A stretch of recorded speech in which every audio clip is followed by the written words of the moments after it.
완벽한 범죄, 과연 가능할까요?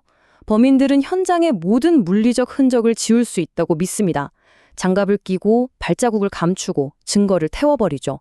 하지만 말이죠, 아무리 애를 써도 절대 지울 수 없는 단 하나의 흔적이 남습니다. 당신의 심리 주파수를 맞추는 곳, 심리 주파수 라디오 TV와 함께 지금부터 그 보이지 않는 흔적을 추적해 보겠습니다. 자, 한번 상상해 볼까요? 먼지 한 톨, 지문 하나 없는 완벽에 가까운 범죄 현장입니다. 눈에 보이는 증거는 아무것도 없어요.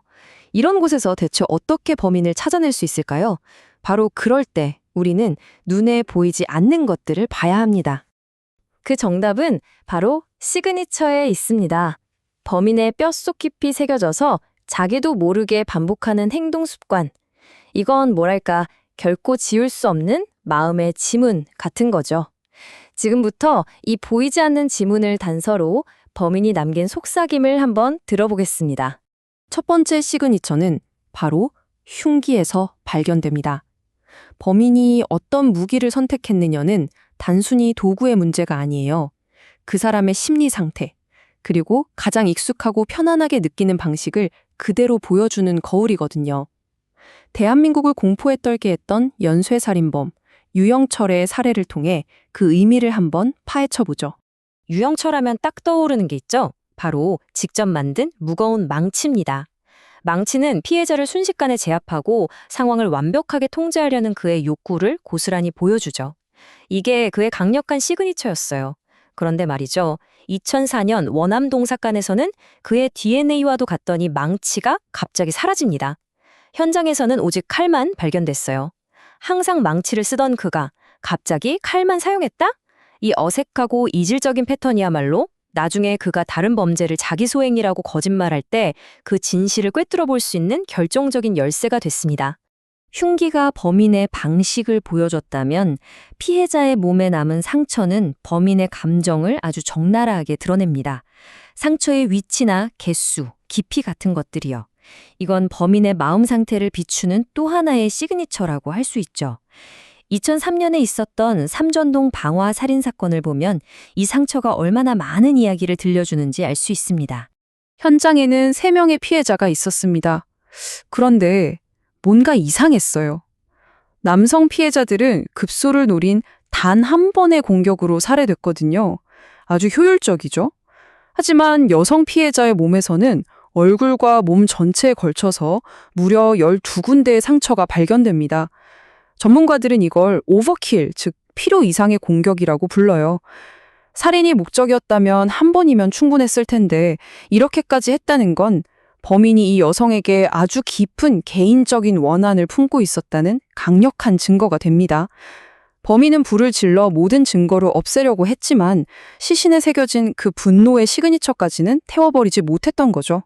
때로는요, 정말 사소해 보이는 행동 하나가 10년 넘게 꽁꽁 숨어있던 진실을 수면 위로 끌어올리기도 합니다. 바로 드들강 사건처럼요. 범인은 현장을 완벽하게 정리했다고 믿었겠지만 자신의 가장 깊숙한 곳에 숨겨진 무의식적인 습관 하나를 현장에 남기고 말았습니다. 범인의 계획, 겉보기엔 완벽했어요. 지문 없죠. 증거 깨끗합니다. 하지만 그는 살인이라는 극도의 긴장 속에서 자기도 모르게 한 가지 행동을 합니다. 바로 피해자의 손가락에서 작은 반지를 쓱 빼낸 것이죠. 생각해보세요. 목숨을 걸고 탈출해야 하는 그 순간에 굳이 값나가지도 않는 작은 금품을 챙긴다? 이건 딱 하나를 의미합니다. 절도라는 행위가 그의 뼛속까지 새겨진 습관, 바로 시그니처라는 강력한 증거죠. 그리고 무려 15년이라는 시간이 흐른 뒤에 이 시그니처는 마침내 자신의 주인을 찾아냅니다. 유력한 용의자로 지목된 인물, 그의 기록을 보니 수차례의 절도와 강도 전과가 있었던 거죠. 완벽한 범죄를 꿈꿨던 살인마는 결국 자기 자신도 어쩔 수 없는 절도 습관이라는 지울 수 없는 시그니처 때문에 덜미를 잡히고 만 겁니다. 자, 이제 마지막으로 살펴볼 시그니처는 어쩌면 가장 역설적인지도 모릅니다. 범인이 흔적을 지우기 위해 했던 행동들, 바로 그 뒷정리 자체가 가장 강력한 단서가 될 수 있다는 이야기입니다.